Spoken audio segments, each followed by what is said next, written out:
Hello friends, welcome back to trend reactive sale. இன்றைக்கி நம்ம என்ன பார்க்க போகிறோம்னா, மைக் செட் சேனல்லேருந்து எக்ஸாம் சோதனைகள் 2.0 அந்த வீடியோ தான் நம்ம ரியாக்ட் பண்ண போகிறோம். ஸோ அதுக்கு முன்னாடி நீங்கள் இன்னும் நம்ம சேனலை சப்ஸ்கிரைப் பண்ணாட்டி பண்ணிக்கோங்க, லைக்கு கமெண்ட் அப்படியே சேர்த்து போட்டுக்கோங்க. ஸோ இப்போ வாங்க அந்த வீடியோவை போய் ரியாக்ட் பண்ணி விட்ருவோம்.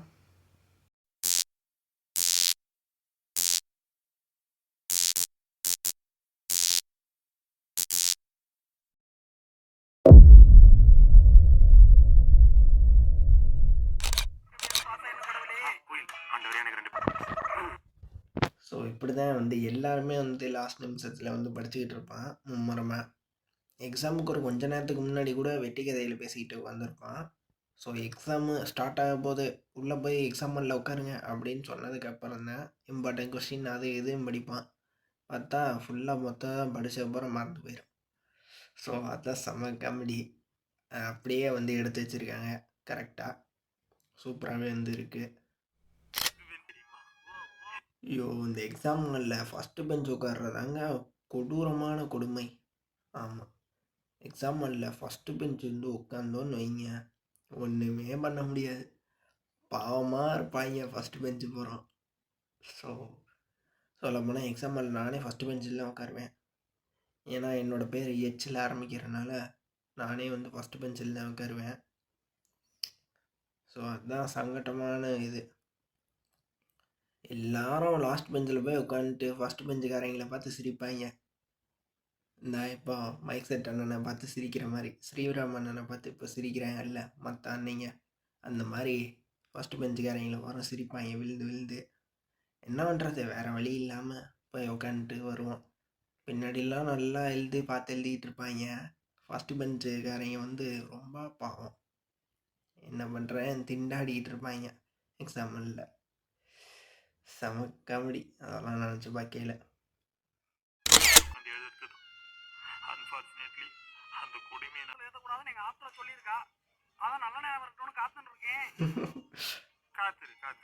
செம காமெடி.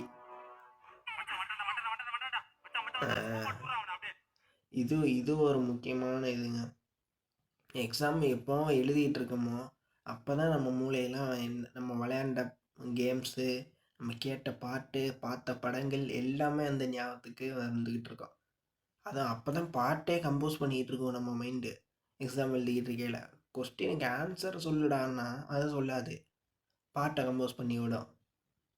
அதுதான் என்னமோ அனிருத், இளையராஜா மாதிரி பாட்டை பூரா கம்போஸ் பண்ணி விட்டுக்கிட்டு இருக்கோம். அதுதான் சரியான கடுப்பு. எக்ஸாமோட ஆன்சரை தவிர மற்றது எல்லாம் கம்போஸ் பண்ணிகிட்டு இருக்கோம் அந்த பிரெயினை. ஸோ இந்த செம்மையாக கண்டென்ட் எடுத்து வச்சுருக்காங்க. அதே மாதிரியே இருக்குது. அவங்க விளையாண்ட பப்ஜிலாம் வந்துக்கிட்டு இருக்கு போட்டிருக்கு நினைவுக்கு. வேற லெவலில் இருந்து பப்ஜி போகுது.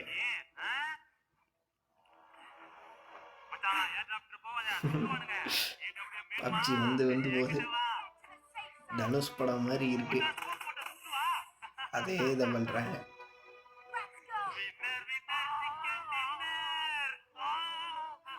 வேற லெவல் காமெடி.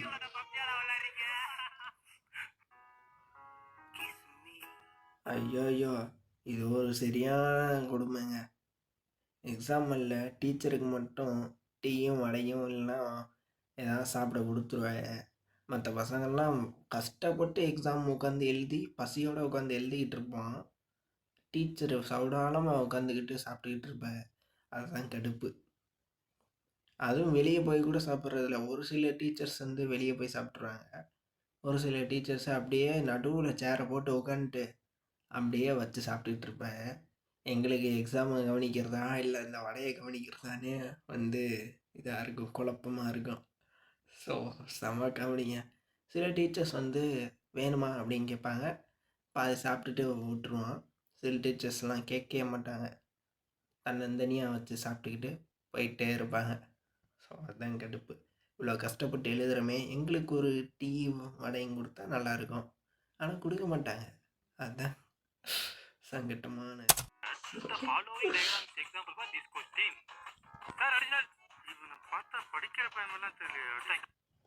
இப்படிதாங்க என்னதான் எழுதினாலும் எக்ஸாம் பேப்பரில் பேஜ் மட்டும் ஃபில் ஆகாது. இப்போ ஒரு பேஜ் வந்து புக்லெட் மாதிரி குடுத்துருவேன். ஒரு 20, 25 பேஜ் வந்து குடுத்துருவேன். என்னதான் ஆனாலும் 11, 12க்கு மேல தாண்டவே தாண்டாது. ஆனா மத்தவங்களுக்குலாம் நல்லா தாண்டி எல்லாத்தையும் எல்லா பேப்பரையும் ஃபில் பண்ணிருவாய்ங்க. அது எப்படின்னு தெரியல. கதை தான் எழுதுறாய்ங்களா?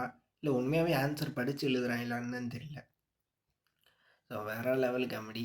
நமக்கு என்னதான் பண்ணாலும் 12, 15க்கு மேல தாண்டாது பேப்பரு.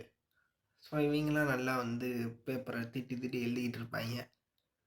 ஸோ அதான் கடுப்பா இருக்கும்.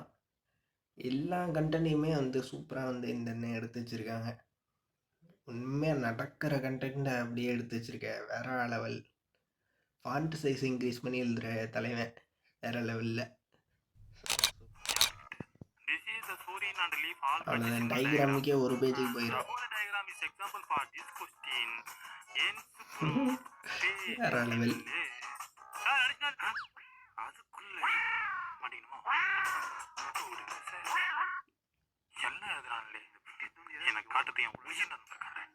ஓ காப்பிங் ஃப்ரெண்ட்ஸ் போட்டு விட்டாங்க. ரொம்ப பாவம். வேற லெவல்.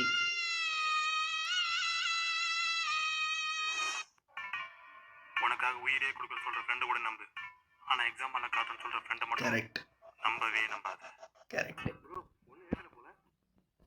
சில பேர்லாம் இப்படி தான் பண்ணுவாங்க. அங்கே போய் காட்டுறேன்டா அப்படிங்குவாங்க. பார்த்தா நம்ம பாட்டை கூப்பிட்டுட்டே இருப்போம். கண்டுக்கவே மாட்டாங்க. இப்படியே உட்காந்து எழுதிக்கிட்டு இருப்பாங்க குனிஞ்சிக்கிட்டு. அந்த இன்ஸ்டா ரீலில் வினோத்தேன்னு ஒருத்தன் கூப்பிட்டுட்டு இருப்பேன். அந்த ஜிபி முதிரையில் இந்த செவிட்டு பிள்ளை கதையே கேட்க மாட்டேங்குது. அந்த மாதிரி உட்காந்துக்கிட்டே இருப்பாங்க. உட்காந்து எழுதிக்கிட்டு இருப்பாங்க. நம்ம கூப்பிட திரும்ப வைக்க மாட்டாங்க. ஸோ அதுதான் வேறு லெவல் காமெடியாக இருக்கும். சூப்பர். இதெல்லாம் வந்து ஸ்கூல் டேஸில் வந்து நடந்தது. வேறு லெவலில் வந்து இருந்துச்சு. ஒன் வேர்டா? ஓகே. ஆன்சர் ஷீட்டை கொடுத்துட்டாங்களா பார்த்து எழுதுறதுக்கு?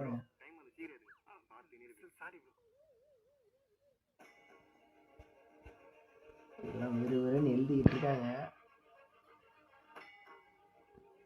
ஸ்ரீராமனே ஃபஸ்ட்டு பேர். ஸோ வேறு லெவலில் வந்து இருக்குது. 10th எக்ஸாம் கொஸ்டின் பேப்பரை பார்த்து ஆன்சர் ஷீட்டை பார்த்து எழுதிட்டு அவங்க ஃப்ரெண்ட்ஸ் எல்லாம் உட்காந்து ஆடிக்கிட்டு இருக்க. ஸோ பார்ட் 3ல பார்ப்போன்னு சொல்லி முடிச்சு விட்டாங்க. வேறு லெவலில் இருந்து காமெடியாக இருக்குது. வீடியோ வந்து பார்த்துருப்பீங்க. செம்ம காமெடியாக வந்துருக்குங்க. வேறு லெவலில் இருக்கு. ஸோ அந்த எக்ஸாம் ஹாலில் என்னென்ன ஃபன்னு நடக்குமோ அதை போகிற அப்படியே ரியாலிட்டியாக அப்படியே வந்து எடுத்து வச்சுருக்காங்க. வேறு லெவல் காமெடி. ஸ்ரீராம் அண்ணனாலே மாஸ் தாங்க. வேறு லெவலில் வந்து கண்டென்ட்டு முன்னாடியெல்லாம் போட்டுக்கிட்டு இருந்தாங்க. இப்போ வந்து எதுவும் புதுசாக எதுவும் காமெடியாக எதுவும் கண்டென்ட் போடுறதில்ல. ஸோ முன்னாடி போகிறோம் 2 வருஷத்துக்கு முன்னாடி போகிறோம். வேறு லெவல் கண்டென்ட்டுங்க. அப்படி செம காமெடியாக இருக்கும். தலைவர் தான் ட்ரெண்டிங்கே எப்போவுமே. இப்போ பார்த்தா டெத்து சோதனைகள்லாம் வந்து அவ்வளோவா காமெடியாகவே இல்லை. ஏன்னு தெரில, என்னன்னு தெரில. ஸோ வேறு லெவலில் வந்து செம காமெடியாக இருந்திருக்கு. ஸோ எக்ஸாம் சோதனைகள் பார்ட் 3 வீடியோ ரியாக்ஷன் வீடியோ வேணும்னாலும் கீழே கமெண்ட்ஸில் கமெண்ட் பண்ணுங்கள். அதையும் போடுறேன். இந்த வீடியோ வந்து எப்போ இருந்துச்சுன்னு கீழே வந்து கமெண்ட்ஸில் கமெண்ட் பண்ணுங்கள். ஸோ இந்த மாதிரி எக்ஸாம்பிளில் பண்ணியிருக்கீங்களான்னு சொல்லி கீழே கமெண்ட்ஸில் கமெண்ட் பண்ணிடுங்க. ஸோ நானும் பார்க்குறேன். ஸோ ஓகேங்க, இந்த வீடியோ வந்து அவ்வளோதான். இந்த வீடியோ உங்களுக்கு வந்து பிடிச்சிருந்தா லைக் பண்ணுங்கள், ஷேர் பண்ணுங்கள், கமெண்ட் பண்ணுங்கள். மறக்காமல் நம்ம சேனலை வந்து சப்ஸ்கிரைப் பண்ணிடுங்க. இன்னொரு சூப்பரான ஆக்ஷன் வீடியோவில் உங்களை வந்து சந்திக்கிறேன். வரட்டா.